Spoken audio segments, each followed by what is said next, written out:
Hey, Matt Quixley here. I'm with Chris at Beyond the Close. Let's see if I can hit my targets. Number one. Not bad. Let's see. Technique too. Oh, I think that's actually alright. We got one. That's pretty good than last A little bit to the right, others. which is Yeah, solid. I'd say top 4. Top 4, okay. 4 out of 6. Yeah. Okay, well, that's It's definitely alright. not the worst we've seen. Matt Quixley, welcome. Hey mate, thanks for having me, Chris. How did you enjoy the darts? A little off. I had a cluster going, but I think a step to the left and maybe a couple of beers would have been a bit better. But yeah, not shameful.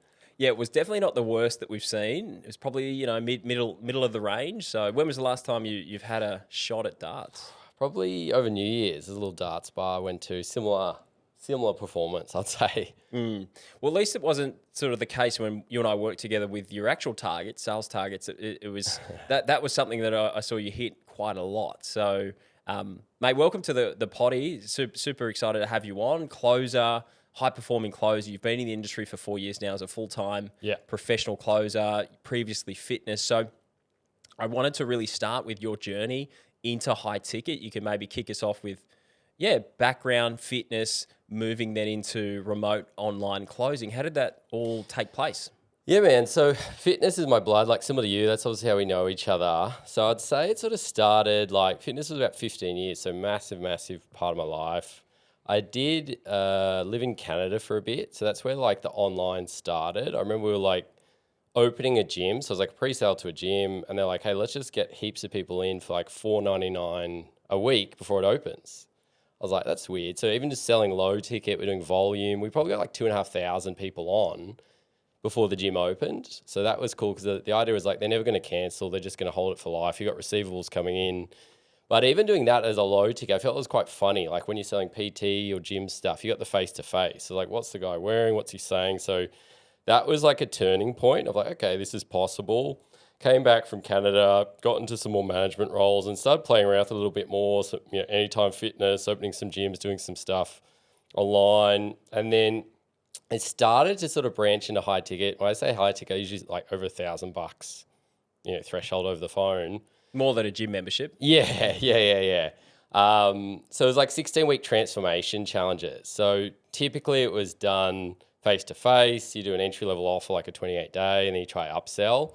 Whereas like, let's give it a go over the phone. So that was like a big part of it too. So getting people to, $77, $87 a week, that started to go really well. So got some volume there. And then again, that sort of led to the potential. With that, when I was managing, chain of gyms, there was some sister offers came up. So with that, I was like, okay, I'll dabble some digital marketing offers and a bit more like boutique fitness offers. Like there was, training nurses and people with slow thyroid and stuff as well. And then I got more and more into that space. So it's sort of just, I guess, had a bit of a mind of its own, the way it happened. Like I always liked the idea of growing within the fitness industry, but then Corona happened. Obviously that shook a lot of people. It's like, so a lot of things changed and can't open the gyms. And that's what sort of formally happened. So that's why I said to another offer I was working on, where it's like, hey, can I give this a go full time? I always thought I was fairly good, more training sales teams rather than doing the closing myself. I felt like, hey, it's a bit monotonous. It's not that challenging. I sort of saw it in a different light rather than the potential of, hey, you can do this from anywhere. So that was sort of it, man. And then from there, it's just built up. And then like the earning potential, rather than like pleading a case every 12 months to try to get a 10K pay rise, you can just set it up where you can be increasing your earnings like, 50K a year. That was sort of the entry point, mate. Yeah. Sweet. So some from fitness, selling membership. Sounds like you've had like, and I haven't been across your full journey, but it sounds like, selling low ticket gym memberships, you started to then branch out, for chains of gyms to selling, was it more PT like as pre-sale, well? yeah. And then it was like PT transformations, and they got more boutique-y as well, like women with menopause or thyroid issues or, men overcoming, certain conditions and stuff. So then with that, you could be charging more and more and more online. So it opened up a door too, because you can just do it whenever. It's like, cool, I don't have to manage 100 staff and have all these headaches. I can sort of do it from wherever. And I started traveling more and moved to, Queensland where we are now to do that too. So it opened up a lot of doors, whereas I sold, I was like, hey, anyone can do sales. It's like a ceiling. Whereas like, hey, I can really do it and create a lifestyle that's exactly what I want, and find that balance. So that's where I got a lot more curious, and just felt the benefits of like helping people, but also like, again, the earning and lifestyle potential for sure. Yeah, correct. So the best part, I think for a lot of people is you can earn a really good, exceptional income, but you can do it on your terms. You can work flexibly. You can work from anywhere in the world. So were you working? Did you go from working in gyms to then being able to work from home? Like, when did that happen?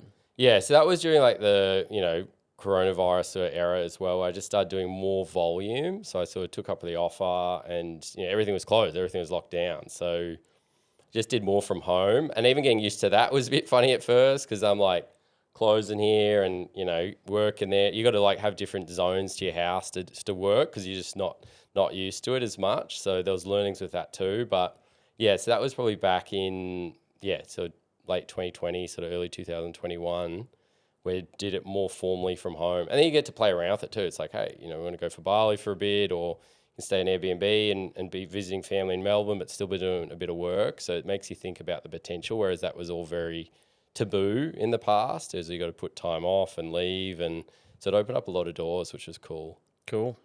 So when we met, you were working on a fitness offer, which is at the time was a prominent fitness offer, health and fitness. I think it was an online transformation program. Would that be sort of accurate? Yep. So a bit more boutique. Obviously, with the boutique offerings, you can charge more. So more of like a 3K sort of offer you're sort of looking at the time. Really, really good. So learnt so much there. Very, very appreciative for that offer, because again, going to it full time, you still got to like earn your stripes. And that was probably a big thing for me, is I never was gift of the gab salesperson. Like, I actually lost out a lot of jobs from sales. Even as I'm saying that, I'm going a bit red in the face now, because it's just not, I'm very, very introverted. And it was always like, hey, Matt, you're great leadership and team building and all the rest of it. The elephant in the room is you can't close. I'm like, yeah, you've got it. Yep. And then I just miss out. So then that was always a massive focus to build off that and actually become that. It was like the sharpest thing. So when I came into the offer, I was like, I'm going to outwork everyone, and I'm going to bring innovation too. So just stick to the stuff I can learn, and while I'm learning to get very, very refined in state management and more of the traditional sort of closing techniques. And my focus was like, I always focus on the team more, the people I'm working with. So I'll usually have, let's say you got a team of 8 salespeople. At one stage, it was quite a big team, like sort of up to 20 people on the high ticket. And for me, it's like, I always want to finish the month on the podium. So I don't care if I'm number one. So people, you're going to be top closer. I'm like, I don't really care. If you're going to pay me $5K to be the top closer, I'll give it a crack. But I don't want to burn out and then just be flat for the next month. So if I can be the top 3 for follow-up, top 3 for paid in full, top 3 for live call conversion, I'm a happy man, because there's always people below me that I can point the finger to, like, hey, what about X, Y, and Z? But then I'm not like the golden goose, sort of the top notch. So that was always like the focus, and then just thinking about where I can sort of master to elevate over time, just feel more stable, because that was a big thing. Every day you wake up at 0, and at first that can be scary. You got no money coming in, no commission, no annual leave, but then if you can embrace it, you can perform very, very well consistently. So much to unpack there. Yeah, and every day you wake up at 0, every month you start again at 0 in high ticket. It's a big push for the end of the month, typically on a high performing team. You're pushing to hit your targets, hit your numbers, and then you start again at 0. You wake up and it's like, all right, we're back to square one. But it's the same with every day as well. You got to start again. So interesting, man. Like, and I've, just for context, you and I, we met. You were closing fitness. Yeah. You were earning, I think, around sort of 20K a month in that ballpark at the time. Yeah. You had a goal to hit 30 and sort of elevate. You felt like it was capped at that in that offer, and sort of in fitness. I mean, that 20K a month's quite a, that's in the upper echelons of the income of a fitness offer. There's not a lot of fitness closers that are sort of in that ballpark. So it's still high, but typically in a fitness non-ROI kind of offer, you're capped around that level. And so to elevate to the next stage, we need to start looking at B2B, or offers that are dealing with a more sophisticated buyer, or a higher value offer, or something that returns on investment. So we chatted. you were looking to get to the next level. I had an opportunity in a property education offer that I was leading the team on. So I was recruiting and building and managing and leading the team. So we got you onto that team. And so let's walk through kind of the transition out of fitness and then moving into sort of the property education. At the time, I don't think you'd ever bought property or knew much about green, property. super green. There's Quixley real estate. Like my granddad was in real estate, but as far as that, yeah, no property. But yeah, I just knew like the offer was very good. You got to be grateful. Like again, I learned a ton, but I was like, hey, marketing is going to change. Fitness is very, very competitive space. Like you said, you got a cap around offers between sort of 3 to 5K, and then very subject to marketing costs too. So your volume can vary. So to get that consistently, like I said, you still got to work. So yeah, appreciate the offer, man. In terms of that gateway, I guess, like that's the hardest thing. Everyone's like, hey, to get into high ticket, you've got to be high ticket, and to sell B2B, I've already sold B2B. So it's always that bridging. So that was very appreciative to have that foot in the door. And it's like, okay, I can sell pretty well over the phone. I know I can do certain things really well, like follow-up, CRM management, find my place in the team. That was like a big thing. I always like to have a bro on the team straight away and a bit of a nemesis, so someone you want to beat straight away. And then everyone else just pulverized. Like I said, I think if I'm on the podium, the top three, if you're up there with your bro, you may and may not be your nemesis and everyone's below you, you're sort of comfortable. Again, that's just my mindset. It might be a bit silly, but rather than thinking about just acing the actual target, I always think about the dynamic of the team and how I can sort of win there. But I think I listened to about 100 calls before I actually jumped on. And I hadn't done any setting, but I was like, hey, let's do a bit of setting and hybrid, because I'm very mindful, like obviously because I've been a business operator, I don't want to burn leads. Like I take a lot of pride in that. It's like, give me some old people's pipelines. I'll do some self-setting, listen to a lot of dialogue of all the top performers in the team. And that was a big thing, is just like fake it till you make it, learn the property sort of space to start doing well, if that makes sense. And you came on, and it's right, you came on and you started setting and you immersed yourself in the product. I mean, product knowledge in sales, it's not the be all and end all, because I think sales skills trumps product knowledge. You know, if you have someone who's a killer at sales versus someone who's a complete expert in that space but doesn't have the sales skills, I think the salesperson who learns a bit of product knowledge is always going to beat the expert who learns a bit of sales. But there's a lot to learn in the space, and you said 100 calls. You've listened to 100 calls. You started setting. So, but I remember you started jumping on calls. I think you closed your first. Was it your first call? Yeah, first one. I was like, I'm actually just going to push this.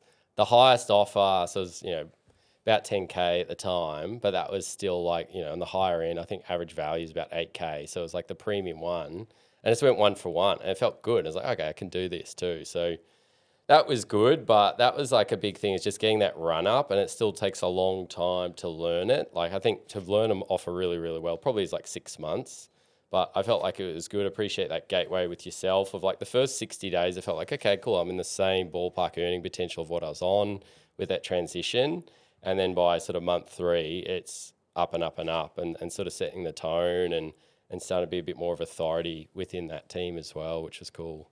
What did you do to start closing early on, that without the product knowledge, without sort of having that 6 months of expertise in the offer? Like what did you do to, because I remember you were a top performer, you hit the 10K in your first sale, and at the time, not many people had hit the 10K and were like, who is this guy? He's just come on, he's closed 10K on his first call, he doesn't know property, so he's, there's clearly something there. So what do you do when you're ramping up on an offer to hit KPI? Like, what do you do differently? Is there anything? I know you jumped on Zoom a bit to build more rapport. Yeah. So I was just playing to my strengths. Yeah, so I do a few Zoom sessions, which are good to build that rapport, but can be quite draining. So if you're doing, as anyone listening would know, if you're doing like even 6+ Zooms a day, I feel like you're gassed. Whereas on the phone, I can sort of push to 10.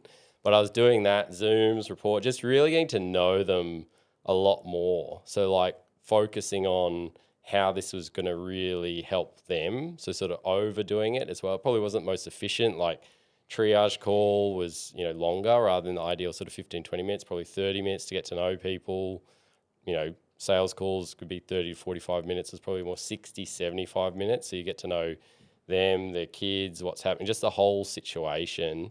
I think that was key. I just leaning on anything I could to make sure where they're at as well. So it felt very natural that they were just sort of asking me to help them as well. So it wasn't as like, surgeon like, closing and sort of rinse and repeat that some people sort of do.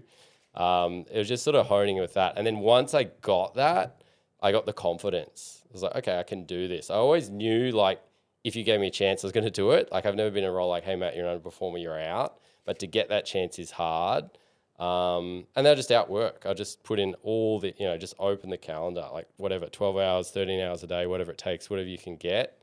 But then also building confidence of old pipelines too. So there was a few opportunities of, people might have not just responded as quick as they could have. They knew the offer well. So someone else has already explained all the property stuff. And then I just got to be the nice guy that makes sure, hey, is this the right time? What happened last time? So that was good. Just getting, again, like I said, the first run on the board was key. Staying to my strengths, Zooms, check-ins, follow-up, all the rest of it. And then you start to get to momentum and then going off your scripts, like, hey, Matt, here's the recipe. Stick to this. I'm like, yeah, cool, man. Thanks for this. Sophisticated script, unsophisticated script. It was a complex offer. I could build my own script. And I always take a lot of pride in building out my own script too, because again, I'm a bit more introverted and not the typical closer. Like on all the personality tests that say the job not to do is sales. But then once I can start doing my own script, my own dialogue, the confidence just get building and building and building and sort of pushing from there. Man, I have to say, it's so funny to hear you say that. You are an introverted guy. You're extremely detailed as well, which is, like you say on the personality profile. Yeah, the Myers-Briggs or whatever. It's like logistician or whatever the term is. Yeah, you'd say be an accountant. Don't be a yes, salesperson. Pretty much. Manager's dream, by the way, having someone on the team who is very detail oriented, who you don't have to chase for follow up, you don't have to chase to do the CRM work, who's actually chasing me to get stuff done and to follow things up. Such a manager's dream, and also pipeline. And this is something I wanted to unpack with you today because you became a really great closer, high performer, really high earner. Not through being a gift of the gab type of person, which I think is a big myth in sales, that you have to be gift of the gab. You've got to be naturally extroverted to win at sales, because having the gift of the gab is a small percentage of actually winning the sale. Pipeline management, follow up, knowing the offer, having empathy, all of those sort of, being able to solve the problem and match the need. These things I think you do really well. So pipeline management's something that I wanted to chat to you about. Talk us through your management approach to your pipeline, and because you close out more than anyone that I've seen. And so what's the strategy with pipeline management for you? Yeah, I think it does come from fitness too. Like when you're opening a gym, like sometimes I'd personally put through like 200 memberships in a month. Like it's so much volume. So sometimes you can be at 6 a.m., 10 p.m., like massive, massive volume. So you get very good at like reading who's going to be the easiest to close. You know what I mean? So it's like cherry picking almost. So it's always like a numbers game. So for that, it was always like making sure I'm spending time with the people that are ready to sort of act now, and then just being very clear as to what to do next with them. So it's not even energy. It's just like changing gears in the car. It's like, cool, this person's getting this nurture, this person's getting this follow-up task, then this person's getting this dialogue. So it's just all a system and a process that works for me. So usually like a soft mid-month closeout as well. Make sure you're on track to KPIs. The way I'll pitch always vary. If I'm above KPI, I'll be a bit more bolder in terms of how I might push for an upfront payment or be a bit more aggressive on a one-call close, versus if I'm a bit behind, I'll be a bit more conservative and just try to get the deal done in sort of the safest way, sort of quote unquote. So I always strategize around that sort of mid-month strategy, and then end of month, just making sure, hitting the target and beyond. But it's a lot of just like, how would I want to be followed up with too? Like there's a lot of sales processes I go into, I get annoyed, and I feel like if I can make myself happy, then I can make pretty much 99% of the population happy. So would it be a text? Would it be an email? Is that salesy? Is there annoying? Is there a genuine reason? So I'll lean on the calendar a lot because people are just conditioned to that, like Black Friday, end of financial year, the month's winding up. So it's not you being salesy, it's just like, hey, this is happening. Do you want to do it? If not, so just having those genuine reasons, and then just really, really good note taking. So I just have the different levers and don't question the system. Sometimes your emotion get involved. Hey, I'm 5 sales off. Let's text Tommy 7 days early rather than there.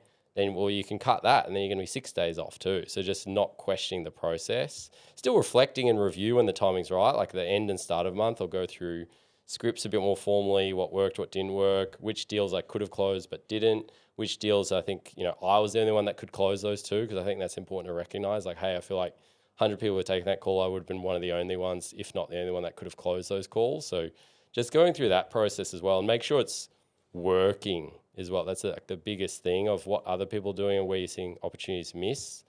So things don't get messy. I think that's the biggest thing. People get very excited. Hey, I'm working from the beach or doing this or that. It's like, oh, the follow-ups don't matter. I'm on top of my target, but it always matters. And then particularly if marketing gets dry, which will happen on any high ticket offer, if your pipeline's tidy, you can keep steady and consistent so you don't turn desperate when the marketing does lapse or Facebook's down or whatever it might be. I don't think people realise how strategic you have to be in this space. Like, it's sold as, go to the beach, you can close from your laptop, you can go to Bali, you're on your scooter, go onto Potato Head, and then you can take a call from the pool in Potato Head and close a $1,000 deal and then just get back to sipping margaritas. Yep. You just went through your strategy. I mean, I think it's pretty striking how much thought goes into putting together a month. Yeah, there's a lot to it, yeah. And I always go through, and again, that's just how I am, I guess. So I do that too, whereas other people don't do it as much. And that's sometimes, again, when you're working with other people on the offer, they might be able to help you with live call stuff versus pipeline management too. But you just want to make sure you know what's happening, just to avoid surprises. I think there's enough surprises on the phone or things happen, people's sort of life and situations. So if you can trust the pipeline and it's very predictable, so that you can stick to your process. Where if you get blindsided, and I see it a lot, people say, hey, I've got 5 more deals coming in this month, and then they get 1 or 2, ego's gone, they're at the bottom of the the ladder, they're not on the podium, and it's just all these little things where it's like, you're not going to make it, man. And you see it as well, like it is make or break. There's pressure. You've got to be able to embrace that and deal with that too, and it's probably a different sort of theme, but I think just having that sort of bird's eye view to make sure your month's sort of tidy and you're not overlooking opportunities. And the less glamorous stuff, like you said, Chris, too. Hey, I'm not going to lie, numbers have been off. What do?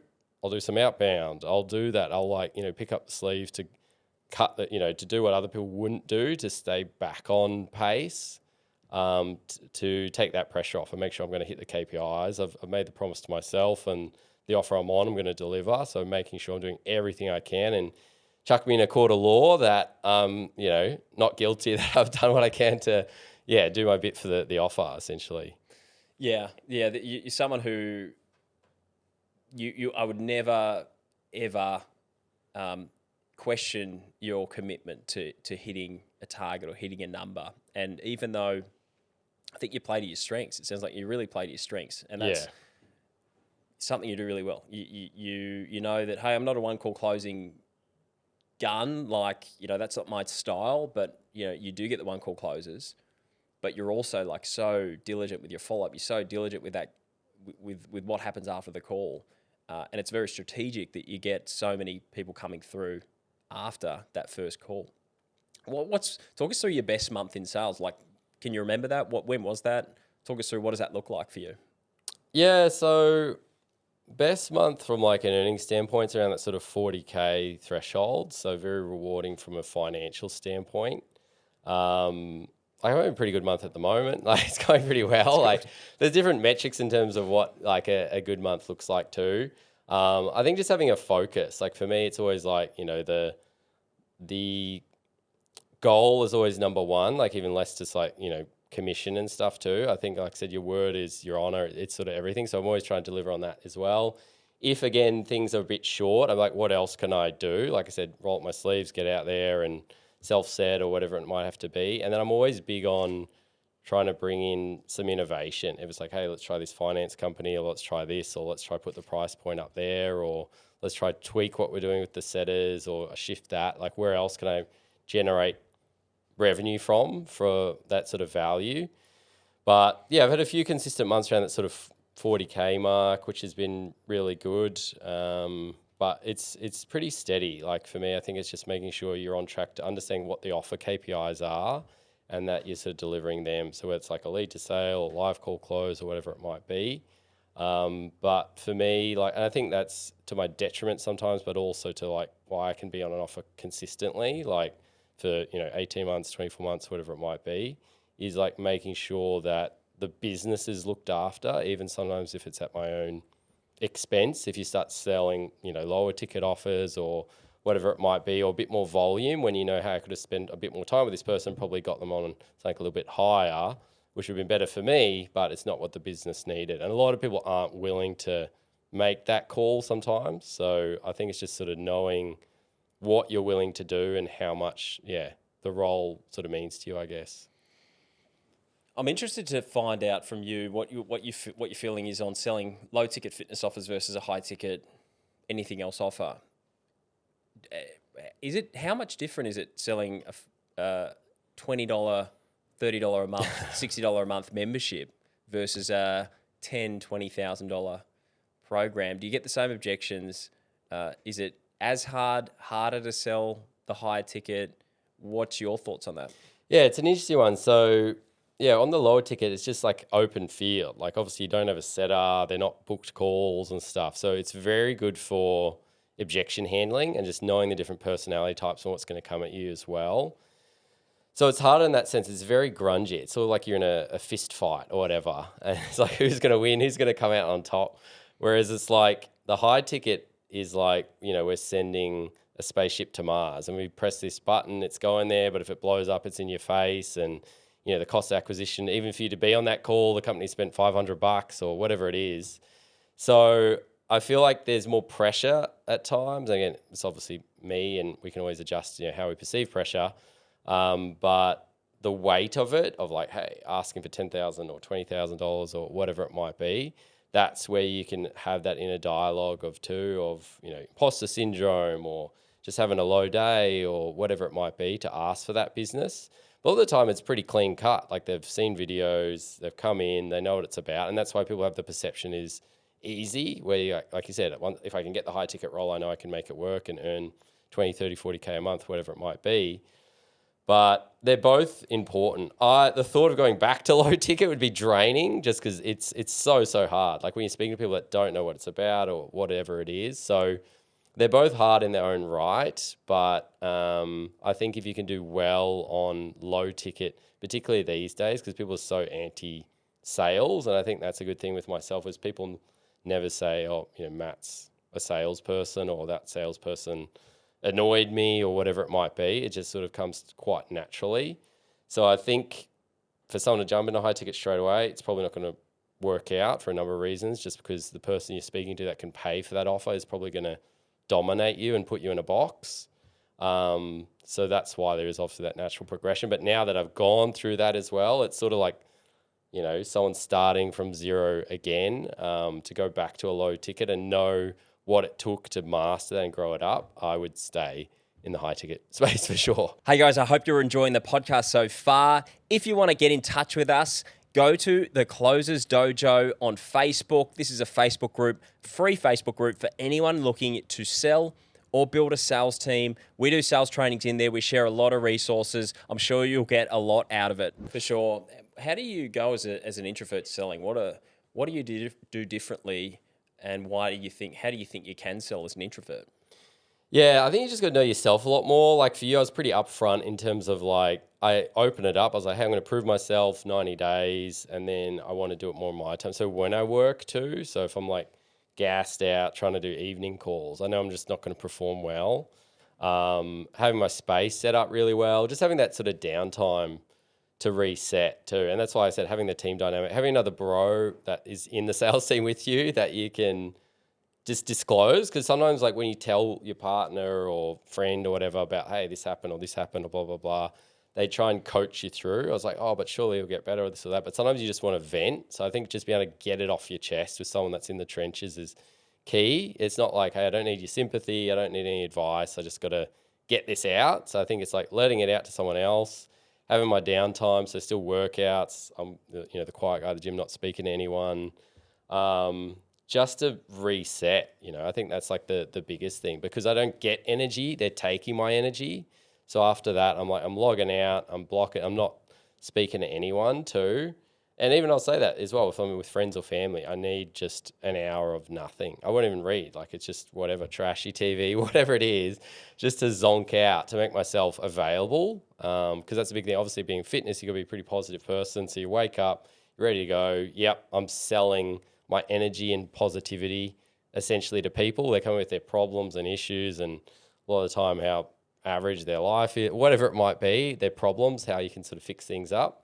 So you're giving them everything, and I think it's just knowing how to sort of reset to fill that up so that you don't gas yourself out. Where some people just enthuse and love that. They can go from closing to a night out or dinner or whatever, whereas I think it's just knowing what I can and can't do, and just your limits as well. Otherwise, there will be a cost at some stage to avoid being a closer where it's like, hey, Chris, I'm closing my calendar for 3 weeks. I'm burnt out. Got to do Had a it. mental breakdown. Yeah, which does happen. It does happen to people too. So I think I'm very mindful as and having the breaks booked. I always have stuff booked. Like, you'll be like, hey, I'm away in 8 months or whatever it is, because then you can look forward to that as well. And I know 1 major trip a year, 2 sort of small trips a year is enough for me.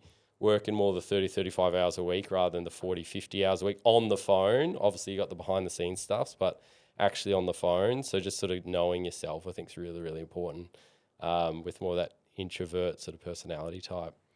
Keeping your tank full and keeping your cup full is so important. Energy preservation in sales is super key. And what I learned from you as an introvert selling and being a really good performer is that you just manage it so well. Like, you're so diligent with it, and you've inspired me to book holidays in advance. Every time you put a holiday through for like 10 months down the track, I'm like, man, I need to be that planned as well. I wish I was that planned.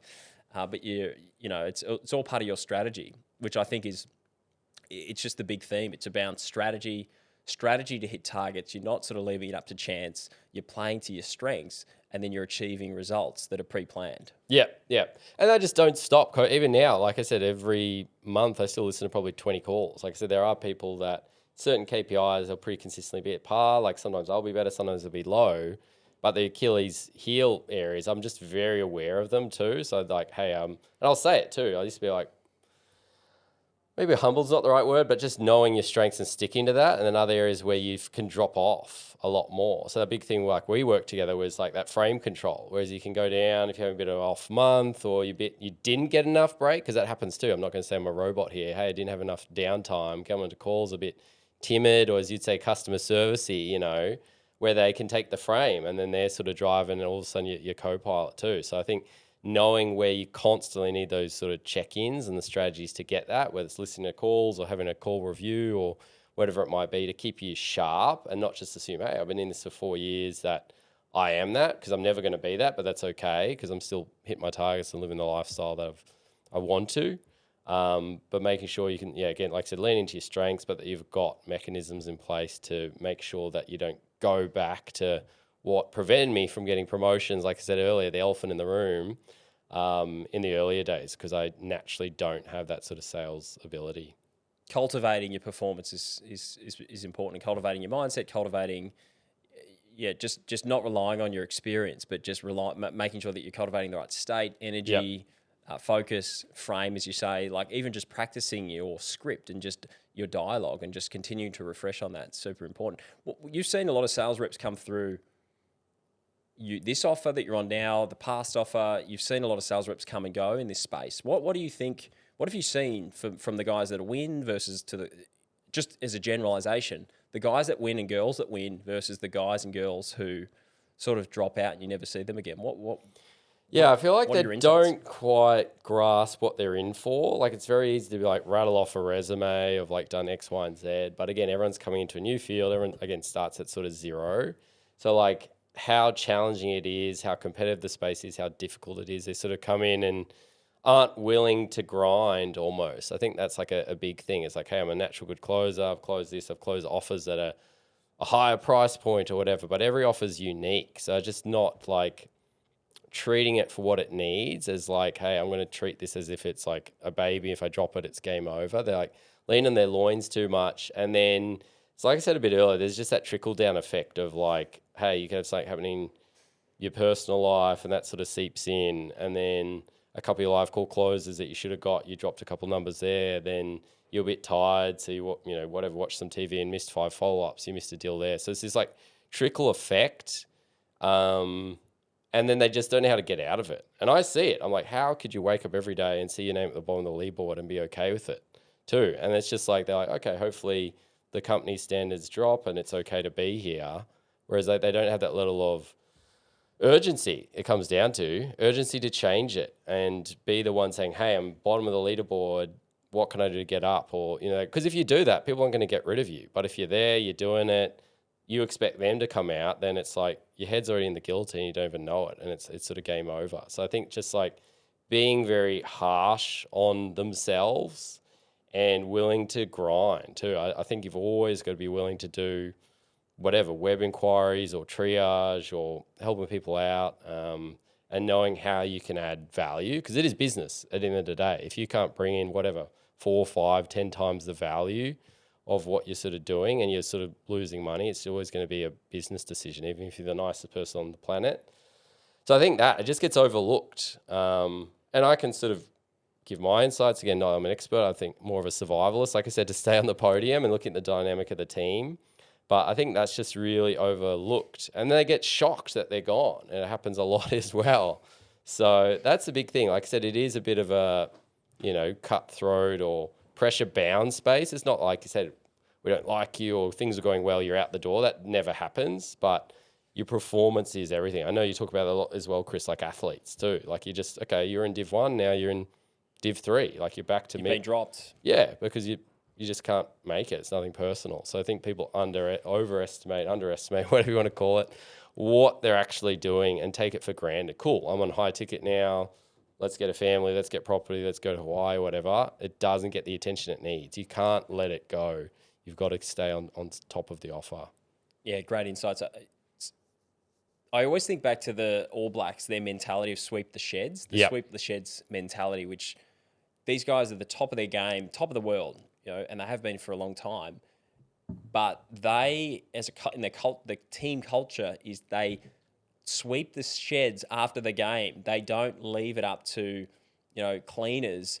They're the ones who've made the mess, so they're going to sweep the sheds. They don't expect someone else to clean up their mess at the end of the game, and that's a big part of their culture. And I think for salespeople and high-ticket salespeople, closers in particular, they expect, and they've been sold, that they're going to have a calendar full of qualified appointments every day, and all they have to do is show up. They're going to, like I said, they're a potato head. They're at the pool. They just call the lead that's in their calendar that's been preset by marketing, preset by a setter who's been paid by the business, and the marketing's been paid for, and they just have to show up. And that's not true. And the only closers that I've seen succeed long term are the closers who are prepared to, when they need to, they go outbound, and they're not too proud to fill their own calendar.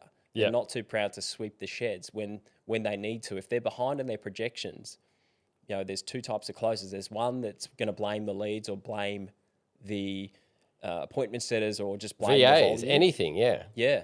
And then there's the proactive closer who is like, all right, I'm behind in my projections. What can I do? I have to go outbound. I have to get on the front foot. I have to call the database. I have to sweep the sheds. I have to roll my sleeves up and do some work which is a little bit beneath my pay grade to actually hit and achieve my targets. And I've seen that with you a lot. And all the teams that I've built, particularly the team that we worked on, that was the culture that I wanted to bring into that team. Yeah. I think it's key too, because it's hard, because you are, like with the analogy you said, you're not part of a bigger team. So it's very easy to be like a silo, and then you can pass the buck. So you don't have the accountability. Hey, it's the setter's fault or the marketing's fault or the VA's fault. Whereas you've got to have that sort of dynamic within yourself and be like, hey, if the CEO is seeing everything I'm doing or everything I'm not doing, am I okay with it? Because that's how I sort of think, is like if they see you didn't follow up here or you said something wrong and they randomly listen to a call recording, are you going to get called out, and what's the implications of that too? Whereas a lot of people don't have that. And again, that's why I like having a bro on the team. It's like, hey, I'm away. Can you manage my pipeline? Because it needs it too. I'm not just going to call it off and then blame it and come back and my conversion rate's horrible because nothing's been happening by my way as well. So you've got to have that dynamic within yourself because you don't have other people you can lean on too.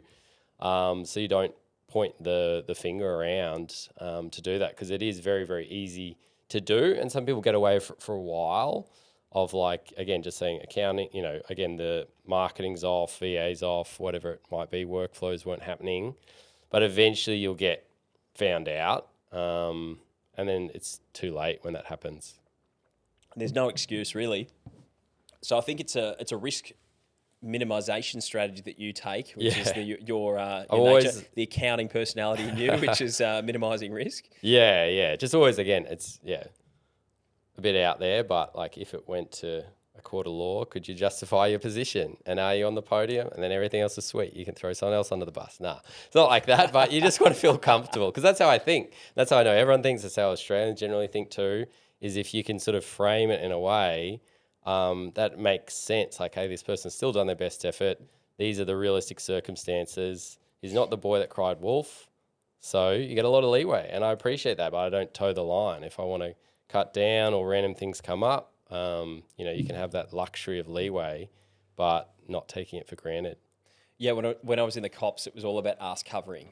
That was the big thing. It was about, not doing things wrong, but it's about making sure you covered your backside. And that was the main thing that I was trained up.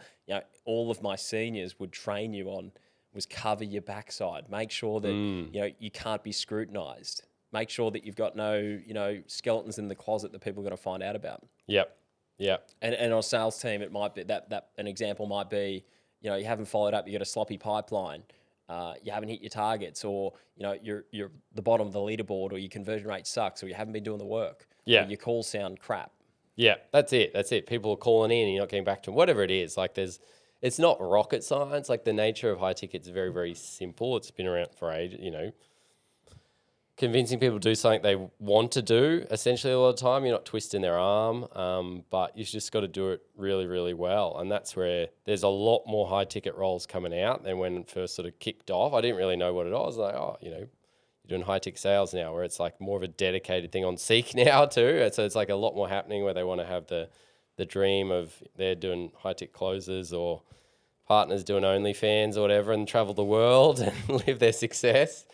But it still is a career, and you've got to take it seriously, even though you're not going to Closers University. You're going to the dojo, but not a formal. The Closers Dojo, but just not a shout out to the Facebook group. But not the formal like university. That you still got to take it like that as well, and grind out. So, transitioning into high ticket.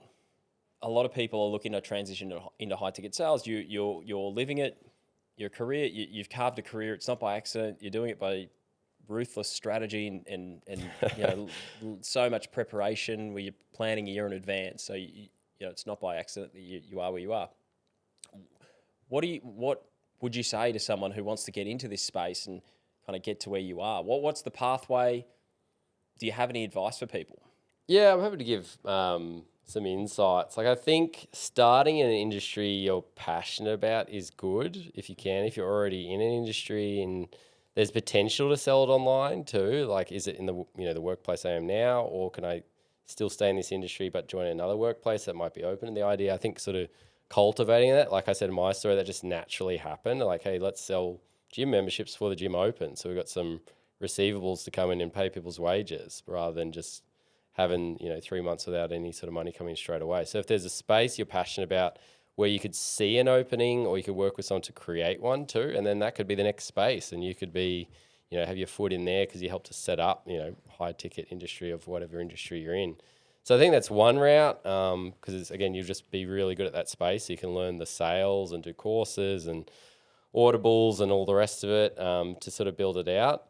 The other is just rolling up your sleeves and starting. So it's like, hey, you got to go setter, then you got to go hybrid, setter, closer, self-setting, and then just earn your stripes too, and sort of doing that. So I'd say those are the sort of two pathways. You want to stick to something very, very passionate about, see if you can help to innovate and work with whether yourself as a business owner or other business owners to present it in a way where you can do it remote and create a bit of an offer.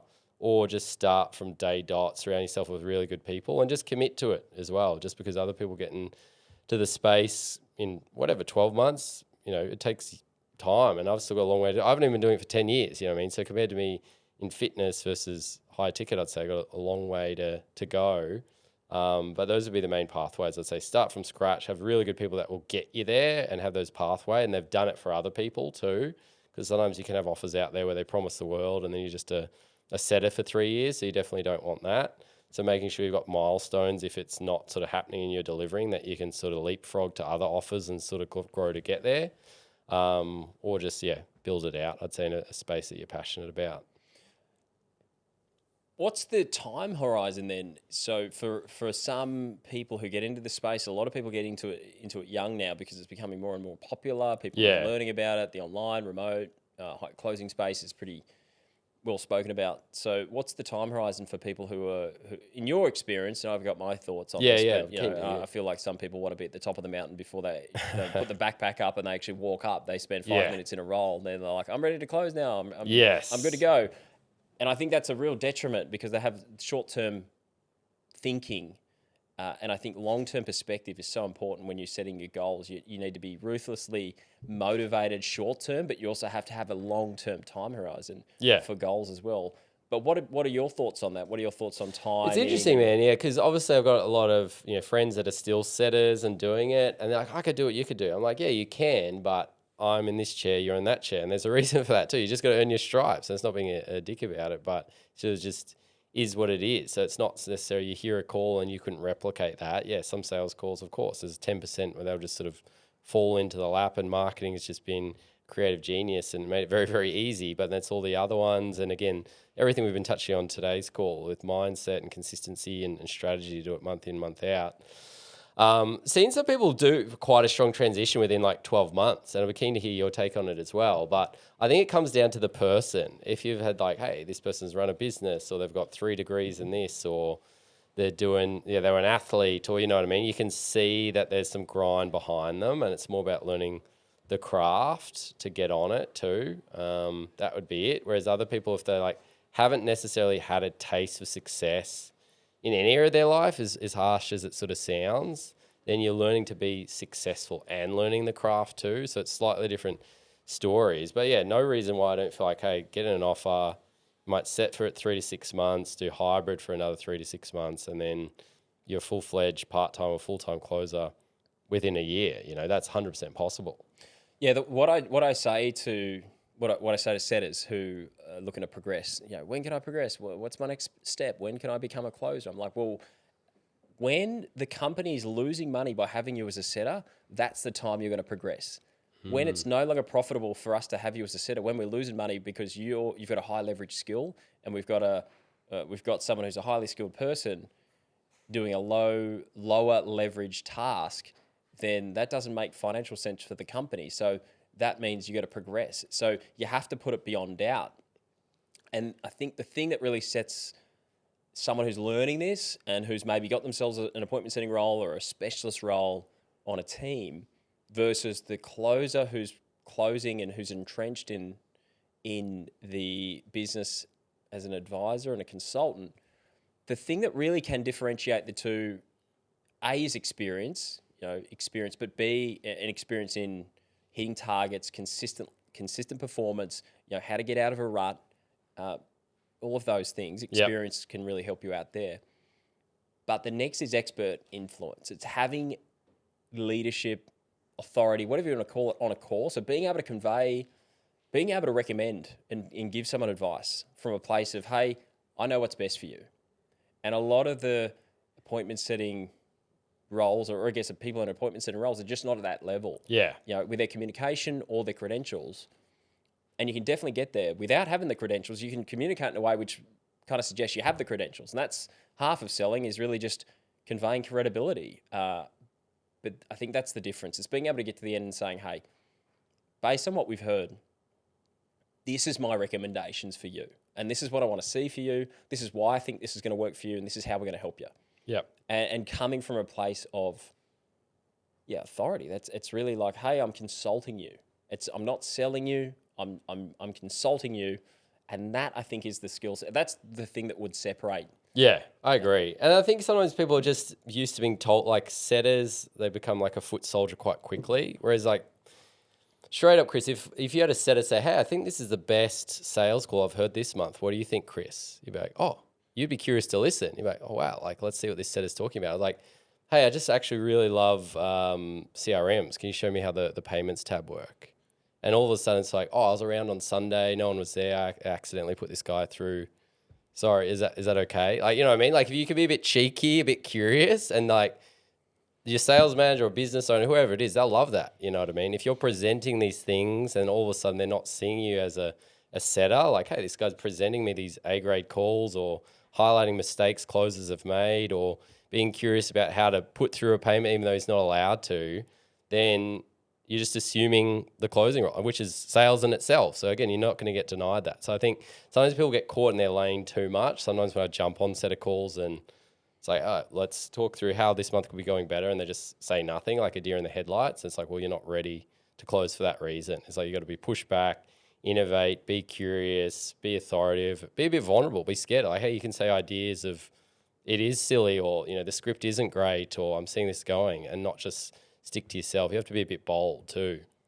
And you got to hit your numbers. That's the other thing. You got to hit your targets. Definitely, that's a given, I guess, as well. But yeah, 100%. Yeah, to have those conversations, you got to hit your numbers. Yeah, you got to actually, like you say, you have to cover your backside first. Yeah. Then have a conversation. If you're having a conversation about becoming a closer, and you're 50% to target as a setter, then maybe reassess that decision to have that conversation. Maybe put things beyond doubt first and do it consistently as well. Like one thing that happens a bit is that someone hits a target and they're like, "Fuck yeah, all right, I need to get promoted now." No, that's the bare minimum. That's exactly what we expect of you. We expect you to hit your numbers.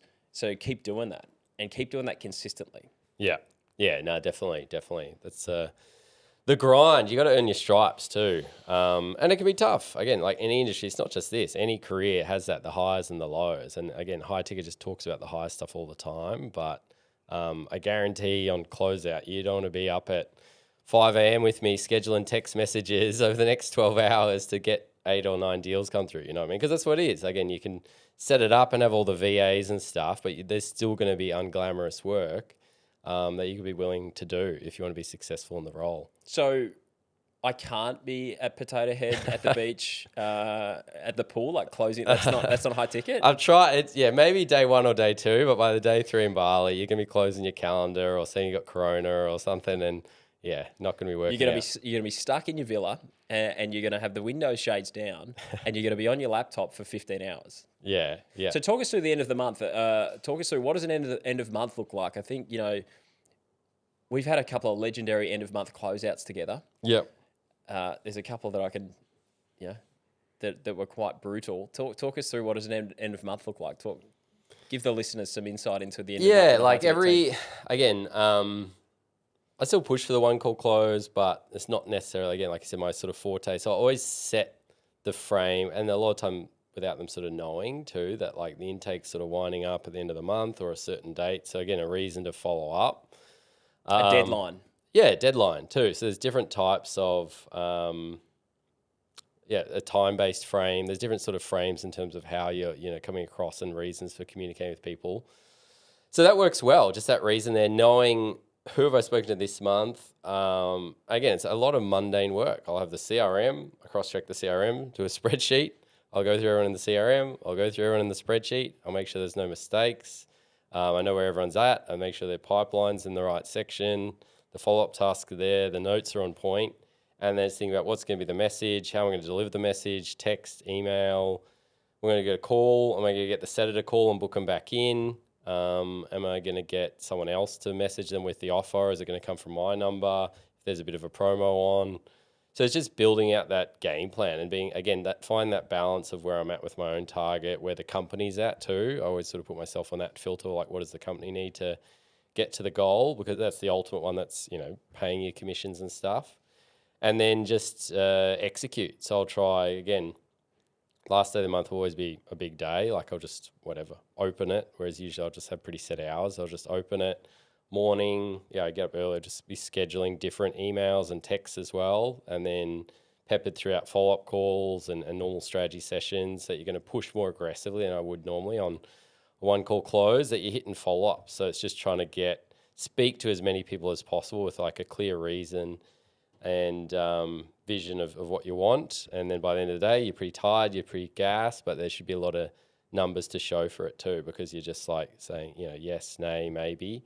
And then making sure that you're setting up what happens next. So if they don't happen now, it's not like game over, disqualify them. That it's like, okay, cool, I'm going to set this up for May or June or whatever, and not take it personally. They're not coming on now, even if they said they were 100% in, because then they could help you when you need it in May. You know what I mean? Whereas if you're sort of a bit blunt and stop nurturing them or leave them alone. So that's sort of the process, mate. Yeah, just sort of, again, having a strategy going through it. What's been the highest converting angle that you've taken with your messages, with your emails, with the sort of end of month, last day, last week? What messages have you sent that wins? Yeah, so usually have like an intakes closing as well. So intakes sort of close. A little bit of price does help, but I think if you go too aggressive in the pricing, then it's like, again, it comes across sort of salesy. That'd be the biggest thing, I'd say, just a little bit of price, a little bit of urgency in terms of spots. If they don't do it now, we'll make it harder for them to set up for later in the year. Just knowing who they are too, so tying back to them, I think is key. But if you do that right, where it's quite natural, as you've seen, I'd say, hey, this ends at midnight tonight or 6 p.m. tonight, and then you'll have invoices paid or deals come through because they take your word. So I think that's a big thing, is you're not just fluffy. You're like, hey, this sales guy that's in my ear annoying me, blowing up my phone, that there's reason, there's intent, there's a level of respect, and it's getting an outcome. Because like, hey, if I don't do this now, I'm going to miss the opportunity. I'm not going to get the extra saving or guidance or whatever. But I think it's not necessarily about having a ridiculous deal. It's having a reason and making sure that you've done everything else right before it even gets to the end of the month, so that you get an outcome. And that's like the biggest thing, is like looking at someone that's just sort of muffled it or tries to do a closeout on the last day of the month. But they haven't put any work in before. They haven't nurtured. They're sort of going in. So everything's there. If I don't get you now, like I'm about to call, like I'm not going to get them now. I'm going to set them up. What's going to be the best way? What's their personality? Are they going to try and negotiate? Will I need a couple of days? Are they going to need finance? Are they going to need that? When's going to be the best day? There's 30 days in the month. Is it the 22nd? Is it the 25th? Where's the weekend fall? What type of work do they do? So just trying to be as precise as possible. Precise. That is exactly your personality, man. And I think it's really worked for you. And it's continued to work for you. Let's talk about the goals. What's next, man? Like what are the big vision? You've just bought your first property. Yeah, man. It's obviously been good learning in a personal sense, coming in a property offer, because you learn about it. It's like the veil's lifted. It's like, oh wow, the property market in Australia is nuts. So you don't know what you don't know until you are in it a bit more. So it's been good to be surrounded by people more that you sort of learn and help in the property space. Always open to a challenge, I guess. Like I'm really enjoying the offer I'm on as well, but nothing sort of set in stone per se. Life goals, investing goals. Like for me, I definitely want to focus on the property stuff more. I think that's more of a goal. Like for me, it used to be more like, hey, let's get to CEO or, start up a massive 7-figure business and stuff. But like after managing, over 100 people and having a bit of a taste for it, it's less of that. It's like, hey, I really like high closing, as long as the offer challenges me. The offer's still challenging me too. And then otherwise, venture out, try to learn new offers. I think I really like mastering and learning new stuff, and then just having that outlet. So you're not just going to Crown Casino and throwing your commissions on black, that a bit of an outlet to be comfortable, I think, through property too. So you can get to the point, if I want to have a year off or half a year off or just go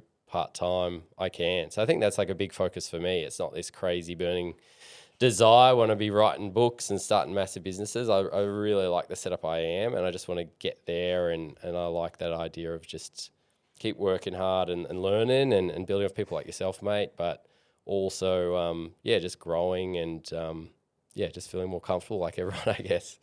Awesome, man. It's been a freaking pleasure to have you on, and the insights. I mean, we've worked together for so long now, and got a lot of stories we could probably share, but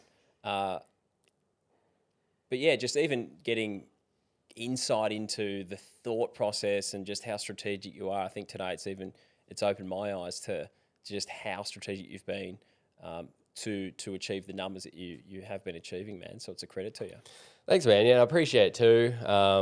Yeah, obviously there's a lot out there, so hopefully people found it useful, a different take on it too. But yeah, just really emphasizing that if you want it, I think it's just like believing that you can do it too. Like I said, there'll be people say, hey, you deserve to earn 6 figures in Australia. You know, people can be quite entitled versus like, hey, I'm going to grind and earn this. And if the outcome is I do well financially, amazing, and getting the support and people around you to get there, but not thinking that this is a lottery ticket career of, you know, drop shipping or crypto where you're just going to be an overnight success. It still is a pathway you've got to take seriously because there's guns everywhere, like yourself and a few other people, even listen to a few other podcasts too. I'm learning a lot, you know what I mean? So I think just having that sort of mindset of leveling up and growing is really cool.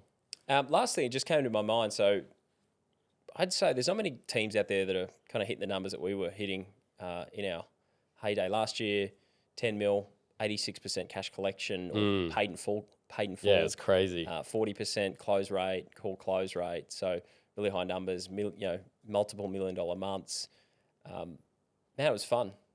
It's a fun time, and it's a fun industry. It's a pretty exciting space. Yeah. That's good, man. And again, appreciate the gateway working through you to get there as well. So I think what you're doing now and this new venture is going to be very, very exciting, and people that want that pathway too, again, whether they feel like they're stuck in sales offer and they want to get to that next level, or they want to venture into sales as well. I think what you're building out and what you've got to offer will be key to get them to where they want to be so you can break records, because it does mean a lot as well. Obviously, again, you know, when you see those big numbers come through, it's crazy, and there's a lot of offers that are sort of taken back by some of the numbers we put together. So yeah, no, massive props and respects, man, and keen to see what we can do together for the years to come. 100%, man. Well, thanks for coming on, dude. It's been a pleasure. Thanks for having me, man.